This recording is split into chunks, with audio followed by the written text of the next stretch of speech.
العظيم. سبحان الله والحمد لله ولا إله إلا الله والله أكبر ولا حول ولا قوة إلا بالله العلي العظيم. لا ملجأ ولا منجأ من الله إلا إليه. سبحان الله بحمده عدد خلقه ورضا نفسه وزنة عرشه ومداد كلماته. سبحان الله بحمده سبحان الله العظيم. سبحان الله بحمده سبحان الله العظيم. نستغفر الله العظيم ونتوب إليه. اللهم أنت ربي لا إله إلا أنت خلقتني وأنا عبدك وأنا على عهدك ووعدك ما استطعت. أعوذ بك من شر ما صنعت وأبوء بك بنعمتك علي وأبوء بذنبي فاغفر لي فإنه لا يغفر الذنوب إلا أنت. اللهم بك أصبحنا بك أمسينا بك نحيا بك نموت وإليك المصير. اللهم بك أصبحنا بك أمسينا وبك صلينا وبك ركعنا وبك سجدنا وبك صمنا. لا إله إلا أنت ما توفيقي إلا بالله. عليه توكلت وإليه أنيب.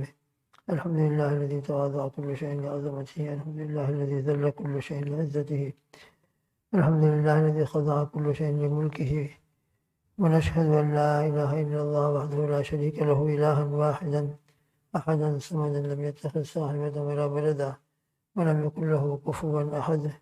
ونشهد أن سيدنا وحبيبنا وسندنا ومولانا محمد عبده ورسوله صلوات الله وسلامه على سيد الأولين والآخرين خاتم الأنبياء والمرسلين قائد القول المهدرين سيدنا محمد وآله وأصحابه وأزواجه وأتباعه أجمعين وبارك وسلم تسليما كثيرا كثيرا كثيرا.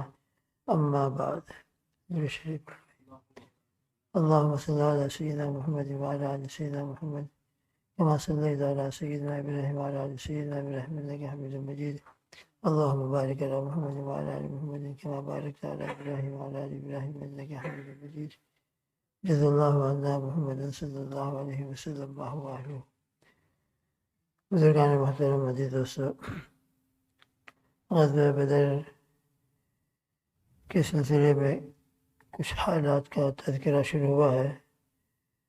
تو کل ابتدائی باتیں کچھ ذکر کی گئی تھی کہ شروع میں ارادہ جنگ کا تو بالکل تھا نہیں، مگر تقدیر الہی سے معاملہ جنگ کی طرف پلٹ گیا. اس لیے نبی کریم صلی اللہ تعالیٰ علیہ وسلم نے ایک موقع پر حضرات صحابہ سے مشورہ فرمایا. تو سیدنا ابوبکر صدیق رضی اللہ تعالیٰ عنہ، سیدنا عمر بن خطاب رضی اللہ تعالیٰ عنہ، ان دونوں حضرات شیخین رضی اللہ تعالیٰ عنہ نے پوری جانثاری کا اظہار فرمایا کہ کچھ بھی ہو آپ جو فرمائیں گے ہم بالکل تیار ہیں. حضرت مقداد بن اسود رضی اللہ تعالیٰ عنہ نے بھی جانثارانہ تقریر کی. کل ان کا تذکرہ ہوا تھا کہ انشاءاللہ ہم آپ کے آگے پیچھے دائیں بائیں پوری طریقے سے رہیں گے، مقابلہ کریں گے، اور ہرگز ایسا نہیں ہوگا کہ ہم آپ کو یوں کہیں کہ آپ جاؤ اور آپ کا رب جائے. نہیں، ہم آپ کے ساتھ چلیں گے، جہاں آپ جائیں گے ہم آپ کے ساتھ آئیں گے. پھر اس کے بعد نبی کریم صلی اللہ علیہ وسلم نے مزید ارشاد فرمایا، اشیر علیہ ایھا الناس، یہ لوگوں مجھ کو اور کچھ مشورہ دو. حضرت سعد بن معاذ رضی اللہ تعالیٰ عنہ جو انصار مدینہ میں سے تھے، وہ سمجھ گئے کہ اب آپ کا رخ ہماری طرف ہے. جیسا کہ ہوتا ہے مشورے میں کہ بھئی بلیک والے بول رہا ہے، بولٹن والے بول رہا ہے، ویسٹرن والے وہ تو خاموش ہے، وہ بھی کچھ بولے. ایسا ہوتا ہے مشورے میں کہ مختلف علاقے کے لوگ ہوتے ہیں، مختلف قبائل کے لوگ ہوتے ہیں، اور قبائل میں سے ایک آدمی کا بول دینا جو سردار ہو، سب کا امیر ہو، سب کی طرف سے کافی ہو جاتا ہے. سعد بن معاذ رضی اللہ تعالیٰ عنہ سمجھ گئے کہ اب یہ اشارہ ہماری طرف ہے. چنانچہ وہ کھڑے ہوئے اور ایسی جانثارانہ تقریر کی، اللہ اکبر، ہمارے سے رونگٹے کھڑے ہو جائیں. فرمایا، یا رسول اللہ صلی اللہ علیہ وسلم، قد آمنا بک وصدقناک وشہدنا ان ما جئت به هو الحق. یا رسول اللہ صلی اللہ تعالی وسلم، ہم آپ پر ایمان لائے اور ہم نے آپ کی تصدیق کی، اور ہم نے اس بات کی شہادت دی کہ آپ جو بھی لے کر آئے ہیں، اللہ کی طرف سے جو بات بھی آپ آج تک ہم کو پیش کی ہے وہ بالکل برحق ہے. وَأَعْطَيْنَاكَ عَلَى ذَلِكَ عُهُودًا وَمَوَاثِيقَ عَلَى السَّمْعِ وَالطَّاعَةِ، اور ہم نے ان تمام باتوں کے اوپر سمع و طاعت، یعنی سننا اور سننے کے بعد فرما برداری کرنا، اس کے اوپر ہم نے آپ کو پورا پورا عہد دیا ہے، پورا پورا آپ کو یقین دلایا ہے. لہذا ہم اپنے اسی عہد کے اوپر قائم ہیں. چاہے ہمارے سامنے کوئی بھی آ جائے اور کچھ بھی ہو جائے. وَلَعَلَّكَ يَا رسول اللہ خرجت لِأَمْرٍ فَأَحْدَثَ اللَّهُ غَيْرَهُ فَامْضِ مَا شِئْتَ. فرمایا انہوں نے کہ شاید یا رسول اللہ صلی اللہ علیہ وسلم آپ کو کچھ پس و پیش، کچھ تردد اس وجہ سے ہے کہ مدینہ منورہ سے روانگی کے وقت آپ کا ارادہ تو کچھ اور تھا، اور آپ نے ہمارے سامنے بھی یہ بات پیش نہیں کی تھی کہ ہم کو مقابلے کے لیے جانا ہے. فَأَحْدَثَ اللَّهُ غَيْرَهُ، مگر اللہ نے اس کے علاوہ دوسرا حال لا کر پیش کر دیا، اور ہمارے سامنے اب یہ خبریں آنے لگی ہیں کہ ابو سفیان تو مکہ مکرمہ پہنچ گئے، اور اس کے بجائے ابو جہل پوری تیاری کے ساتھ آ چکا ہے اور مکہ مکرمہ سے نکل گیا ہے. تو اللہ نے جب یہ صورتحال پیش کی ہے، فَامْضِ مَا شِئْتَ، یا رسول اللہ صلی اللہ علیہ وسلم اب آپ کا جو بھی منشا ہو آپ اس کو پورا فرمائیے. وَصِلْ حِبَالَ مَنْ شِئْتَ وَاقْطَعْ حِبَالَ مَنْ شِئْتَ، اب آپ جس کے ساتھ صلح کریں ہماری صلح ہے، جس کے ساتھ جنگ ہو اس کے ساتھ ہماری جنگ ہے، ہم پیچھے ہٹیں گے نہیں. اور پھر اس کے بعد جانثاری یہ پیش فرمائے، آگے اور بھی جملے آ رہے ہیں. وَخُذْ مِنْ أَمْوَالِنَا مَا شِئْتَ وَأَعْطِنَا مَا شِئْتَ وَمَا أَخَذْتَ مِنَّا كَانَ أَحَبَّ إِلَيْنَا مِمَّا تَرَكْتَ. فرمایا کہ یہ ہمارے مال آپ کے بارگاہ رسالت میں حاضر ہیں، ہمارے مالوں میں سے آپ جو چاہیں لے لیں، اور جو چاہیں آپ ہم کو عطا فرمائیں، اور آپ ہم کو جو عطا فرمائیں گے اور جو اپنے پاس چھوڑیں گے، اپنے پاس جو رکھیں گے وہ ہمیں وہ زیادہ محبوب ہوگا اس مال سے جو آپ ہم کو عطا فرمائیں گے. وہ ہے کہ کل مال آپ کا ہے، ہم آپ کی خدمت میں پیش کر چکے، اب آپ جو دیں گے وہ آپ کی طرف سے عطیہ ہوگا، اور آپ جو رکھ لیں گے اس پر ہم دل و جان سے راضی ہیں. تو ہمارے جان بھی حاضر، ہمارے مال بھی حاضر، ہم کسی بھی حال میں پیچھے ہٹنے والے نہیں ہیں. پھر آگے فرماتے ہیں وَمَا أَمَرْتَ بِهِ مِنْ أَمْرِنَا فَأَمُرْ نَتَّبِعْ أَمْرَكَ لِأَمْرِكَ. فرمایا کہ اب آپ ہم کو جس بات کا بھی حکم فرمائیں گے آپ حکم فرمائیے، ہم آپ کے حکم کی پوری اتباع کریں گے. لَإِنْ سِرْتَ حَتَّى تَأْتِيَ بَرْدَ الْغِمَادِ لَنَسِيرَنَّ مَعَكَ. اگر آپ برگ غماد ایک جگہ ہے بہت دور ہوگی کسی جگہ پر، اگر آپ وہاں تک جائیں گے تو ہم آپ کے ساتھ وہاں تک چلیں گے، پیچھے نہیں ہٹیں گے.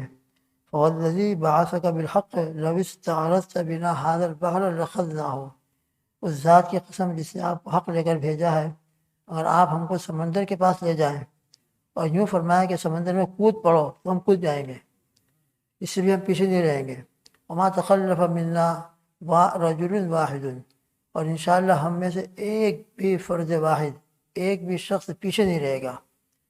میں آپ کو پوری طرح یقین دلاتا ہوں، انصار مدینہ کی طرف سے میں ترجمانی کر رہا ہوں، سب کے اوپر مجھے پورا اعتماد ہے کہ میری باتوں کے اوپر سب متفق ہیں اس وقت، اور کوئی بھی انشاءاللہ آپ کی معاملے میں پیچھے نہیں رہے گا. لہذا آپ جہاں چاہیں ہم آپ کے ساتھ ہیں، جس طرح چاہیں ہم آپ کے پیچھے ہیں.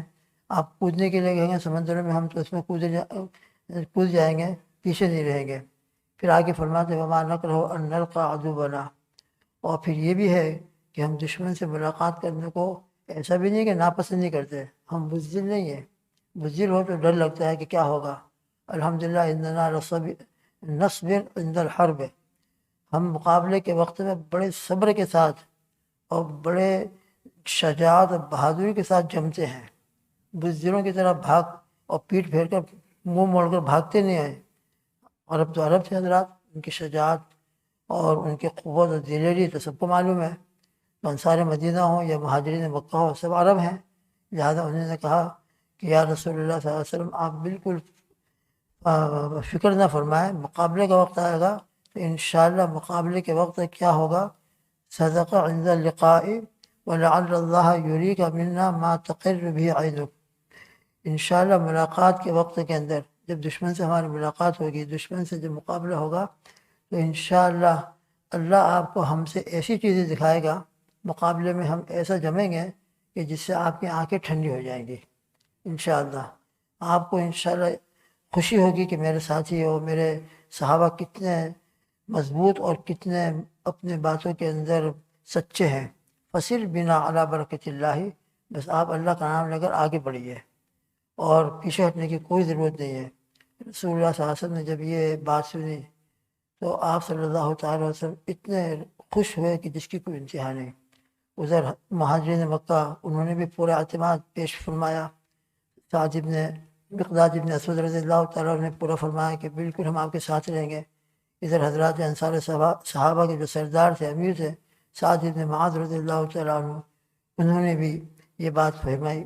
تو رسول اللہ صلی اللہ علیہ وسلم اپنے حضرات صحابہ کے جانثانہ جو آواز سن کر مسرور ہے اور فرمایا کہ اب میں تم کو بشارت دیتا ہوں، میرے رب کی طرف سے مجھ پر دو باتیں پیش کی گئی ہیں، اور دو باتوں میں سے ایک کا اللہ نے میرے سے وعدہ کیا ہے جس کا تذکرہ سورہ انفال میں ہے. وہ کیا ہے؟ وَإِذْ يَعِدُكُمُ اللَّهُ إِحْدَى الطَّائِفَتَيْنِ أَنَّهَا لَكُمْ. دو جماعتیں ہیں تمہارے سامنے، ایک جماعت تو ابو سفیان کا قافلہ اور دوسری جماعت یہ ابو جہل جو لشکر لے کر آیا ہے. ان میں سے ایک تم کو ملے گا، ایک پر تو تم کو کامیابی ہوگی. وَتَوَدُّونَ أَنَّ غَيْرَ ذَاتِ الشَّوْكَةِ تَكُونُ لَكُمْ. البتہ تمہارا خیال یہ تھا کہ ہم کو وہ جماعت مل جائے کہ جس کے اندر کوئی مقابلہ کرنا نہ پڑے. شروع میں تو آپ صلی اسی ارادے سے نکلے تھے، تم یہ پسند کرتے تھے کہ ایسی جماعت ہم کو مل جائے کہ جس میں کوئی زیادہ مقابلے کی ضرورت پیش نہ آئے. لیکن اللہ سبحانہ و تعالیٰ کا ارادہ کچھ اور تھا. وَيُرِيدُ اللَّهُ أَن يُحِقَّ الْحَقَّ بِكَلِمَاتِهِ وَيَقْطَعَ دَابِرَ الْكَافِرِينَ لِيُحِقَّ الْحَقَّ وَيُبْطِلَ الْبَاطِلَ وَلَوْ كَرِهَ الْمُجْرِمُونَ.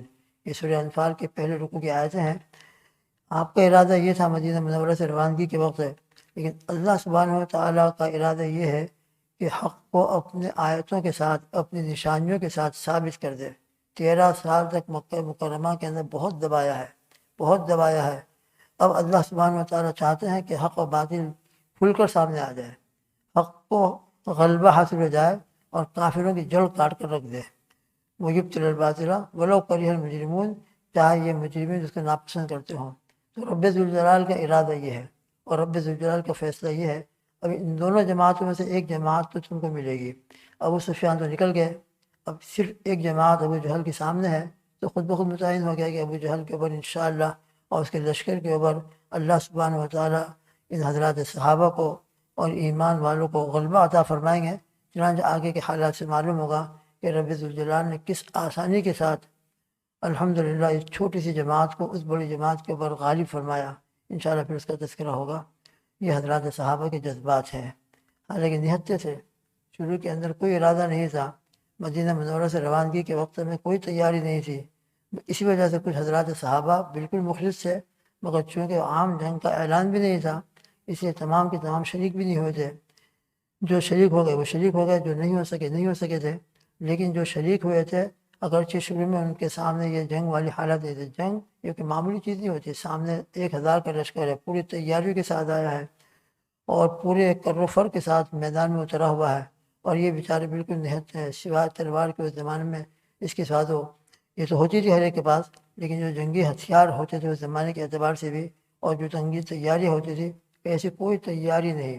لیکن ان کا ایمان اتنا قوی اور اللہ کی ذات عالی کے اوپر ایسا اعتماد اور ایسا یقین اور ایسا جانثارانہ جذبہ کہ جس کے سامنے الحمدللہ پہاڑ بھی آ جائے تو وہ بھی ریزہ ریزہ ہو جائے. چنانچہ پورا لشکر آیا ہے، ابو جہل پورے قوت کے ساتھ اترا ہے میدان میں. لیکن الحمدللہ سب کو معلوم ہے کہ غزوہ بدر کے اندر کس طریقے سے اللہ نے اہل ایمان کو غلبہ عطا فرمایا ہے. انشاءاللہ پھر تذکرہ ہوگا. اللہ تعالیٰ ان مذاکرے سے ہمارے ایمان کے اندر بھی قوت عطا فرمائے. اللہ سبحانہ و تعالیٰ کی ذات عالی کی معرفت اور یقین عطا فرمائے کہ بس جب اللہ کی غیبی نصرت آتی ہے تو اس غیبی نصرت کی برکت سے چاہے چھوٹی جماعت ہو. قرآن پاک میں ایک جگہ اور بھی ہے، کم من فئۃ قلیلۃ غلبت فئۃ کثیرۃ باذن اللہ. کم من فئۃ قلیلۃ، بہت سی مرتبہ ایسا ہوتا ہے کہ چھوٹی سی جماعت ہوتی ہے، غلبت فئۃ کثیرۃ جو بڑی جماعت کے بعد غالب آ جاتی ہے. اور کس طرح آتی ہے؟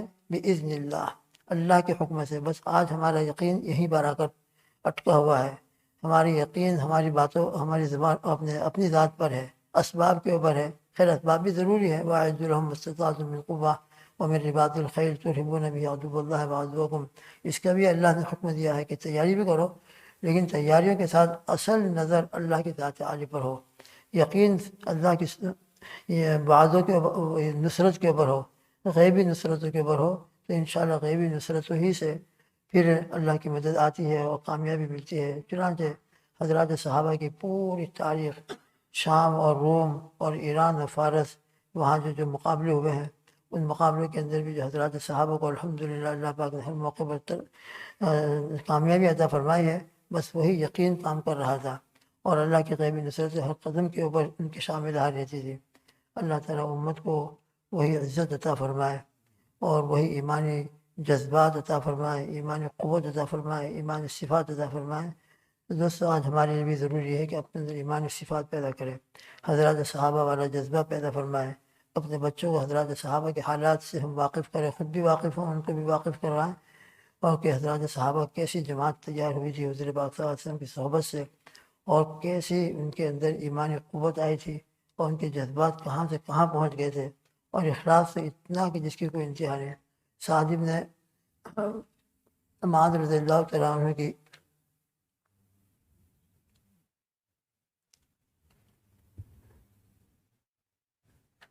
خیر بار ان کی جو باتیں پیش کی ہیں اس سے ان کا ایمان معلوم ہوتا ہے، اور ان سے ان کا یقین اور اللہ کی ذات عالی کے اوپر جو اعتماد ہے اس کا ثبوت ملتا ہے۔